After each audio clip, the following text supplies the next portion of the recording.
लोकशाहीचा बुलंद आवाज, रिपब्लिकन वार्ता, महाराष्ट्र।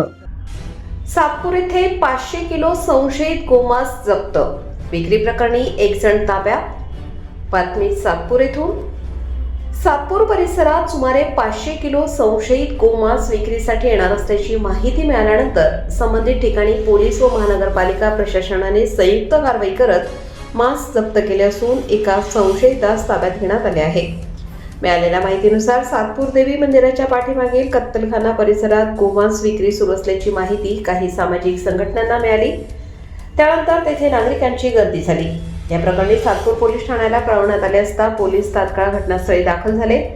पोलिसांनी जागेची पाहणी केली असता फ्रीजमध्ये साठवलेले मांस, गायीचे पाय व मान आढळल्याची प्राथमिक माहिती समोर आली आहे। सुमारे 240 रुपये प्रति किलो दराने विक्री होत असल्याचेही सांगितले जात आहे।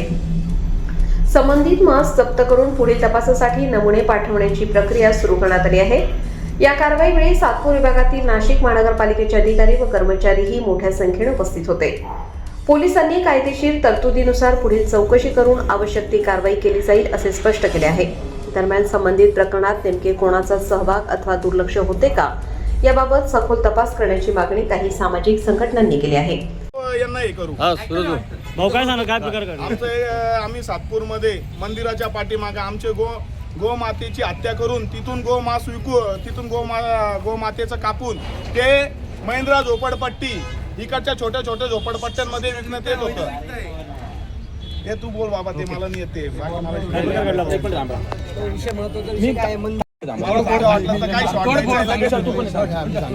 आज या ठिकाणी सातपूरमध्ये गो हत्या सुरू होते असं समोर आलेलं आहे, काय सांगणार?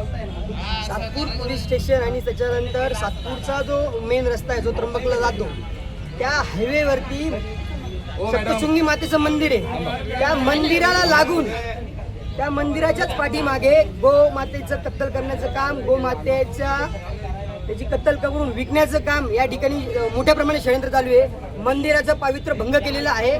मंदिराची जी आपल्या जे हिंदू धर्मीय जे आहेत त्यांच्या हिंदू धर्मीयांच्या सगळ्या भावनेला इथं आघात करण्याचं काम केलेलं आहे। हिंदू धर्मीयांना विनाकारण डिवचण्याचं काम हे आहे। तर माझी पोलीस प्रशासनाकडे मागणी आहे की कोणत्याही परिस्थितीमध्ये मंदिराच्या बाजूला जो हा कत्तलखाना चालू आहे आणि जे हे म्हणून जे हॉटेल चालू आहे ते हॉटेलला मदत करणारी सर्व माणसं, त्याच्यानंतर त्या हॉटेलमध्ये आणणारं बीफ, त्या हॉटेलमध्ये आणणारे गोमांस, या सगळ्यांवरती सगळेच्या सगळे याच्यात कोणताही माणूस सुटला नाही पाहिजे। ज्यांनी ज्यांनी या प्रकारामध्ये गुन्हा केलेला आहे, ज्यांनी ह्या जे आपण म्हणतो राज्यमाता म्हणतो गोमातेला, त्या राज्यमातेचं पावित्र्य भंग करण्याचं काम आणि हिंदूंना भडकवण्याचं काम ज्यांनी केलं आहे अशा सर्वच्या सर्व माणसांवर कारवाई ही तात्काळ झाली पाहिजे, अशी आमची ही नाशिक पोलिसांना मागणी आहे। सर्वात महत्त्वाचा प्रश्न असा आहे की या ठिकाणी तुम्ही गोमांस म्हणता, हॉटेल व्यावसायिक आहे, तो म्हणतोय गोमातेचं नसून म्हशीचं मटण आहे। साहेब, हा जो विषय आहे,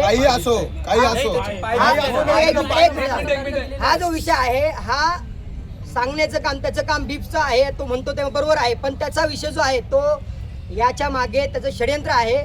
तो याच्या मागे गोमांस विकतो, बीफ दाखवलेलं असलं जरी तरी मी स्वतः माझ्या डोळ्याने बघितलं, फ्रीज उघडून बघितलं, तिथं आपले गायीचे पाय आहेत, गायीचं तिथं सगळ्या गोष्टी तिथं दिसतात, मुंडकं पण तिथं गायीचं आहे आणि हे कशावरून ते म्हशीचं म्हणताय? आता तुमच्या म्हैसमध्ये गायीमध्ये आम्हाला फरक दिसत नाही का? मुख्य मागणी काय नेमकी तुमच्या? मुख्य मागणी हेच आहे की इथं सगळं हे जे अतिक्रमण आहे अनलिगली सगळं इथं ते सोडलं पाहिजे आणि आजच्या पाहिजे। रिपब्लिकन वार्ता महाराष्ट्र न्यूज साठी नाशिक शहर प्रतिनिधी विवेक बनकर। Subscribe now and press the bell icon. Never miss an update.